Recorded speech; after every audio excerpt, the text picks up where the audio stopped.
Okay, hi guys.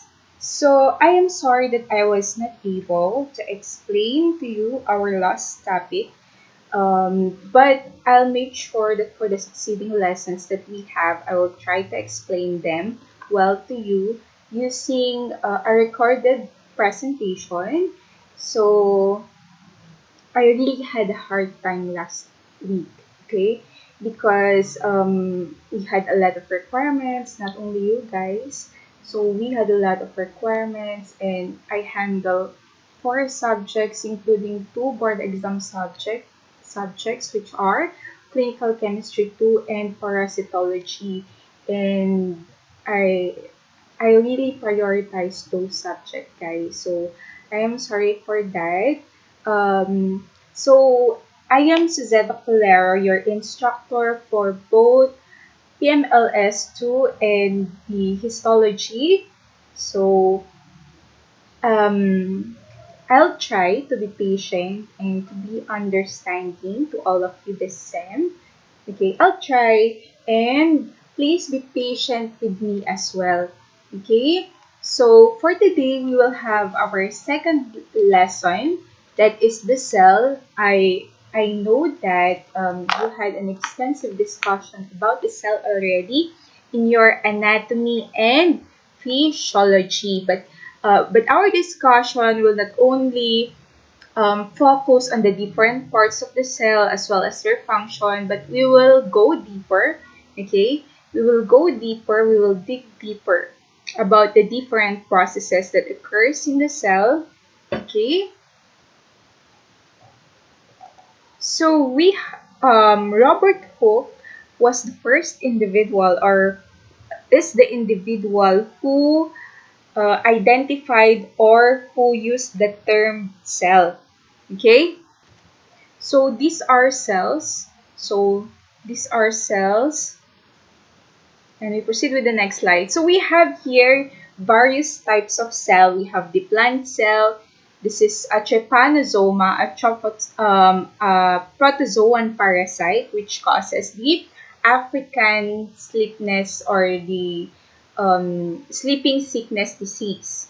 Okay, so we have here the chlamydomonas, HIV, poliovirus, so and the TMV, which stands for the tobacco mosaic virus. These are not cells. Okay, take note, guys, that virus are not cells because virus, okay, they contain only the DNA or the RNA material. They do not have the nucleus, they do not have the mitochondria or the cytoplasm and the plasma membrane. That's why they are not cells. So these are not cells.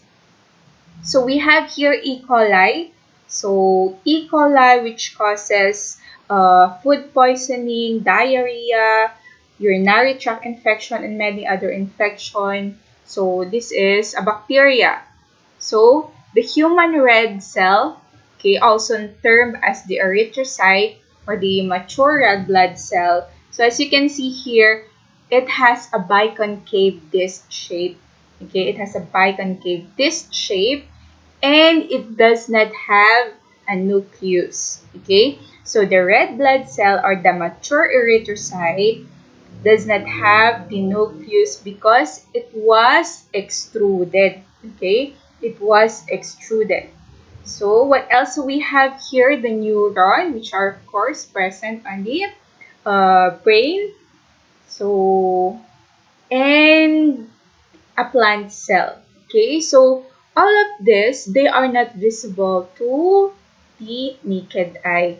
That's why we have to use microscopes to identify or to see them microscopically. Okay, so the cell serving the same general function are grouped together and united by varying amounts of intercellular substance to form the basic tissue of the body. Okay, so we have fundamental structural units of a living organism. Cells will form tissues, tissues will form organs, again, organs will form systems, and so on. So there are two basic types of a cell. We have the eukaryotic cell and the prokaryotic cell. For eukaryotic cell, presence of nucleus, these are cells which have nucleus surrounded by a nuclear membrane. For prokaryotic cells, it lacks nuclear envelope. Okay, nuclear substance is mixed with or is in contact with the rest of the protoplasm. For eukaryotic cells, they have organelles. They have nucleus, mitochondria, and the plasmic reticulum. Okay, but for prokaryotic cells, they do not have the nucleus, they do not have the mitochondria, they do not have endoplasmic reticulum and other cells. So, in the next slide, we have image of this is the, what guys? Is this a prokaryotic cell or eukaryotic cell? Based on the definition. So this is simpler, okay? So it's simpler in structure. Why? Because, take a look at it, okay? It does not have nucleus, there are no endoplasmic reticulum, there are no mitochondria, okay? So this is the prokaryotic cell. And examples of examples of organism which are prokaryotics are the, okay. So actually guys, I am pausing. Okay, so if I have a question, I am giving you a bit of time to internalize and to remember. Okay, so I am giving you around up to 3 seconds to think of the answer to my question. That's why I do not state or I do not say the answer right away, right after each question. Okay, because I want you to think. I want you to try to remember your lessons in the previous sem that you are in University of St. Louis. Okay? So, what are good examples of prokaryotic cells? We have the 1, 2, 3 bacteria. Okay? So, bacteria are examples of prokaryotic cells. Okay? And they can exist on their own. What do you mean by they can exist on their own? They can exist as unicellular organism. Kahit iisa lang yung cell nila, mabubuhay sila. Unlike us humans and animals, we are multicellular. Okay, so there are trillions, okay, of cells working together for us to live. Unlike for prokaryotes, they can live as a single cell. Kahit mag-isa lang yung cell nila, kaya nilang mabuhay. So this is a eukaryotic cell. So as you can see, there are membrane-bound organelles. Okay, so for protoplasm, they do not have the membrane-bound organelles. Okay, aside from that, as we compare the structure, so it has pili. The prokaryote here has pili as well as flagella. Okay, but the eukaryotic cell has also flagellum here or flagella because that is only one. So we have it here, other. So those are flagella. Flagellum for singular.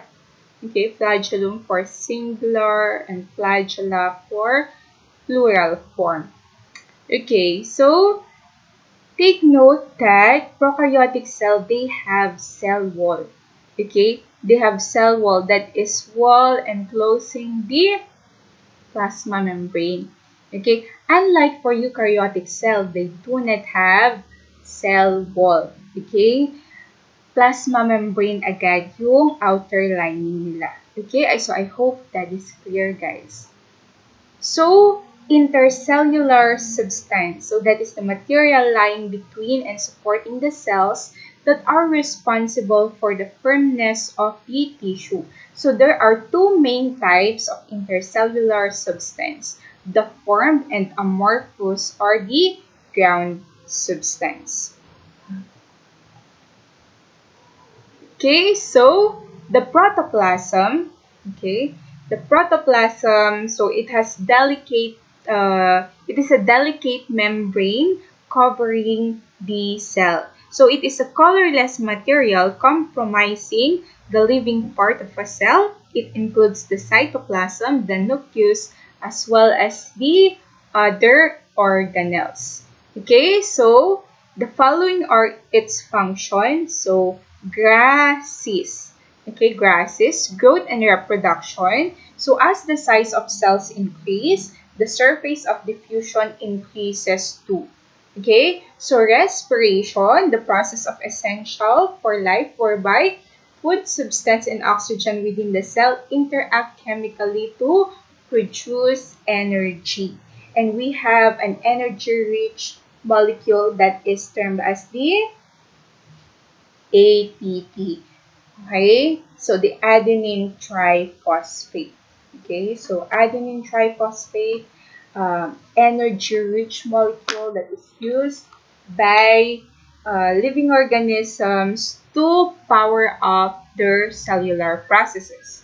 Okay, so absorption involves the inhibition of certain dissolved substances which may assimilated later by the cell that utilizes such material for metabolism. So under absorption, we have phagocytosis, pinocytosis, and the direct diffusion. Okay, so we'll explain this further later. Okay, so we have an image for this one for you to easily differentiate them or for an easier understanding of the meaning of these different terms. Contractility, okay? So it has the property to change shape, okay? So contractile po siya. Conductivity, transmit an electrical impulse or wave of excitation throughout the cell from the point of stimulus. And irritability, that is the capacity to respond to stimuli, and secretion and excretion, that is the process by which a cell can exclude a material. Okay, so these are functions of the protoplasm. So it is capable of growth and reproduction, respiration, absorption. Okay, it is contractile, can change in shape, conductivity, irritability, secretion, as well as excretion. So we have here a mnemonics for the functions of the protoplasm. Grasses. Okay, next slide. So the plasma lemma. So we go to the different parts of the cell. Okay, so the different parts of the cell, the plasma lemma, also termed as the plasma membrane or the cell membrane. So that is actually the outer thin dense line surrounding the cell that serves as wall of protection between the cytoplasm and the external environment. Okay, so this is the plasma membrane.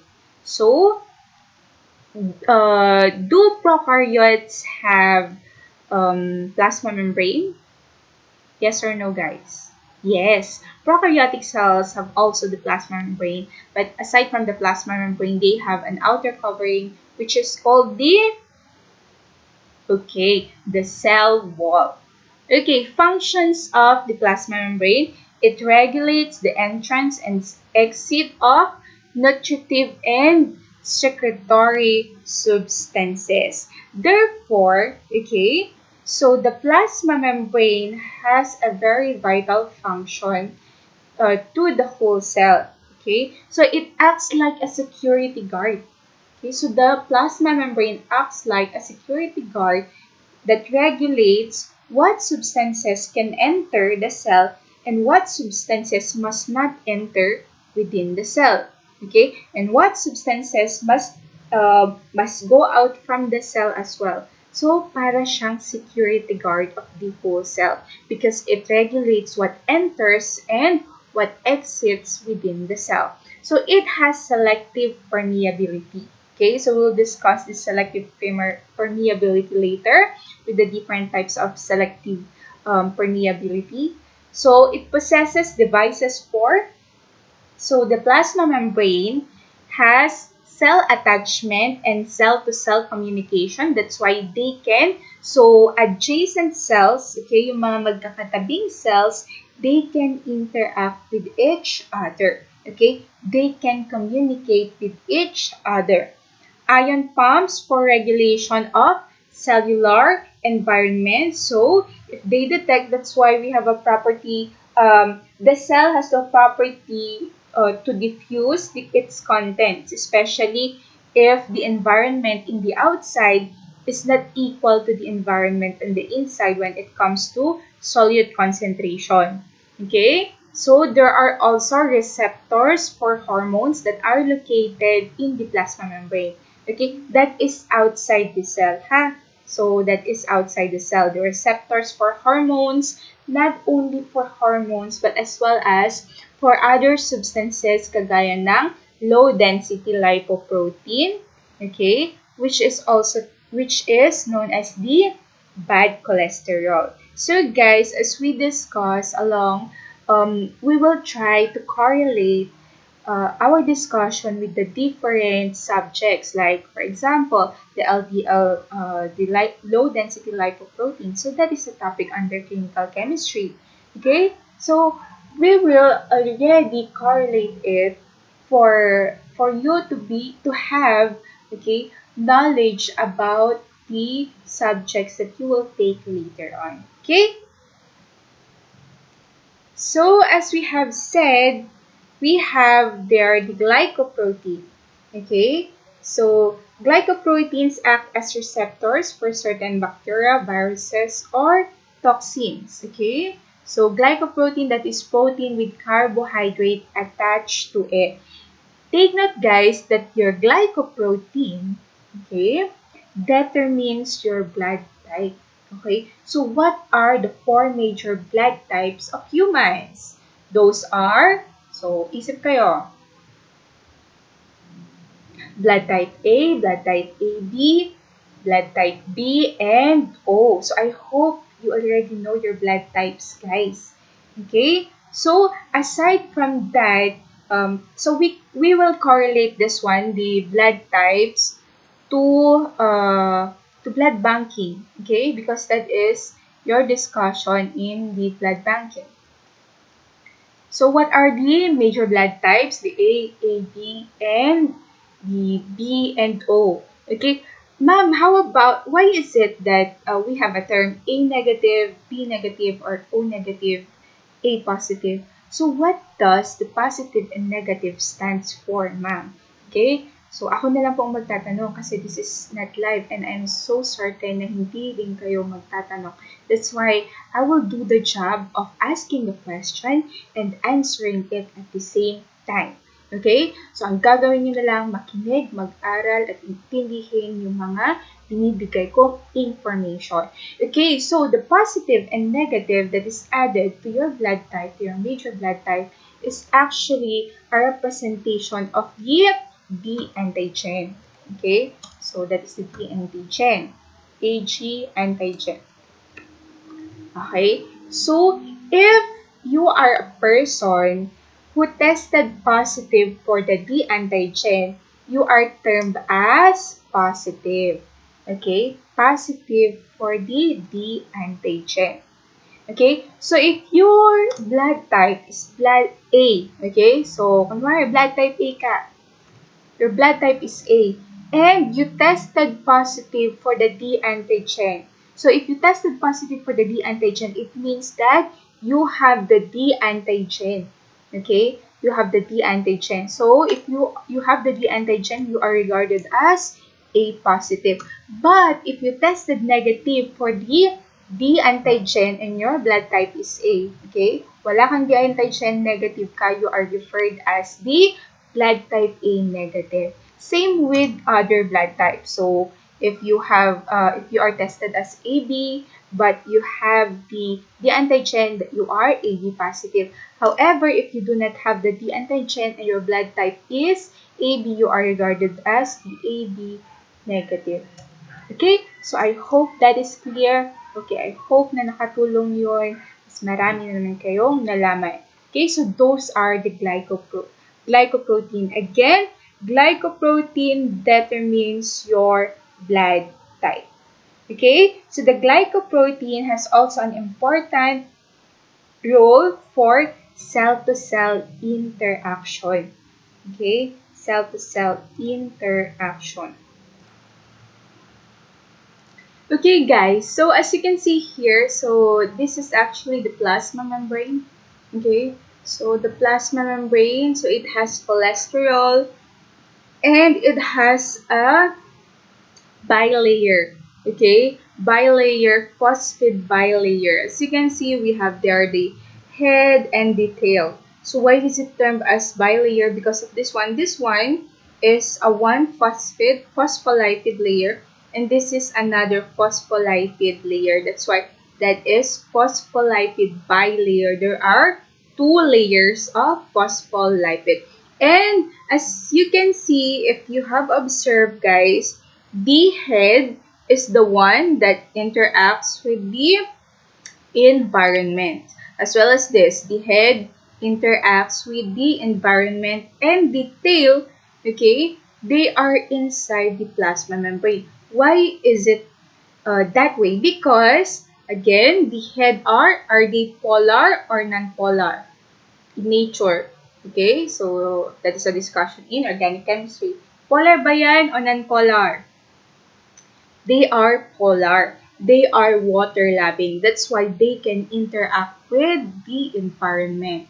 Okay? So, they can interact with the environment.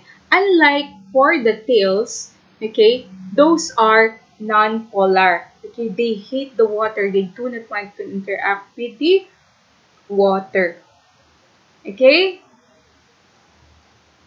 So, this is the part of the phospholipid bilayer. So we have here individual phospholipid.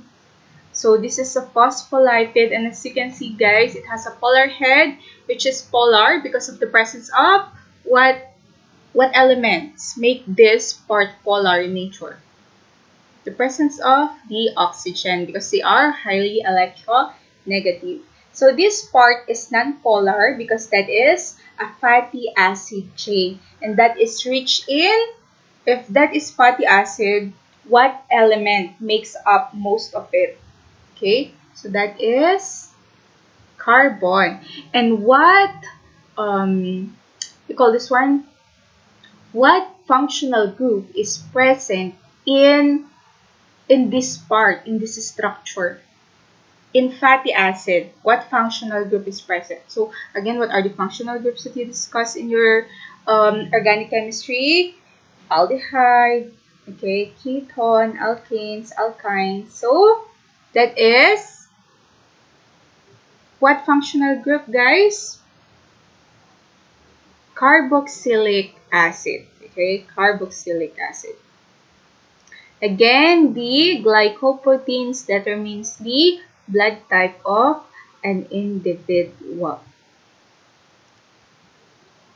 So, specializations of the plasma membrane. So, we have there the microvilli. So, this is the microvilli, membrane junctions.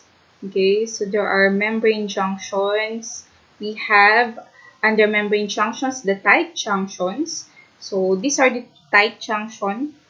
The desmosomes. So, those are the desmosome. That is a desmosome. And gap junction, okay, which is used for communication. The desmosome, that is the anchoring junction, okay. So tight junction, which is impermeable. Okay, so what are the functions of these parts of the plasma membrane? The microvilli, okay, so this one are tiny finger-like projection. So as you can see, those are tiny finger-like projections that greatly increase the cell surface area for absorption. So that is its function. It increases the cell surface area for absorption. Okay? So the tight junction, so these are the tight junctions. So you try to imagine a zipper, okay? So you try to imagine a zipper. So the adjacent plasma membranes fuse together. So the tight junction fuses together two adjacent cells. So it fuses their plasma membrane. So it fuses like a zipper, okay? It zips the plasma membranes of two adjacent cells. Okay, so another is the desmosome. So, which is also known as the anchoring junction. Okay, so no, this is its function, I should say. So, desmosomes are our anchoring junction. So it prevents the cells subjected to mechanical stress. So structurally speaking, these junctions are button-like thickenings. Okay, and lastly, the gap junction. So these are for communication. So cells are connected to each by the connexons. So there are connexons. So just like here. So this is a gap junction which has, and in between the two plasma membrane are connexons that connects the gap junctions of two different adjacent cells. Okay, mechanism of transport across the plasma membrane. So we have the passive and the active process. Okay, so if that is passive process, movement of substances down a concentration gradient due to kinetic energy of a substance. So no expenditure of cellular activity is required. Therefore, for passive process, that is movement of substances across a membrane without requiring ATP. Okay, without requiring ATP. Unlike for the active process, that is movement of substances across the membrane, but it requires ATP. Okay? So, the active process requires ATP. So, active processes, examples, or other active process are the solute pumping and vesicular transport. Okay? So, examples of passive diffusion. Okay, examples, simple diffusion and the channel or carrier transporter. Okay, so simple diffusion and facilitated diffusion. The channel and carrier transporter are facilitated diffusion, guys. Why are they facilitated diffusion process? Because they use transmembrane integral protein. So these are transmembrane integral protein.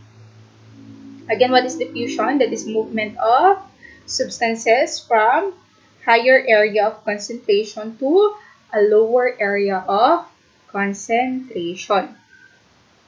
Okay, so we have here. Okay, so examples of the active transport are phagocytosis, pinocytosis, and receptor-mediated endocytosis. So this image shows phagocytosis. Okay, so let me just turn that off. Maingay. Okay, so for phagocytosis, it literally means cell eating. The cell will eat. Okay, kakain mismo yung cell. As you can see here, it forms an opening. Okay, so this is the inside of the cell. I'm sorry. So this is the extracellular fluid.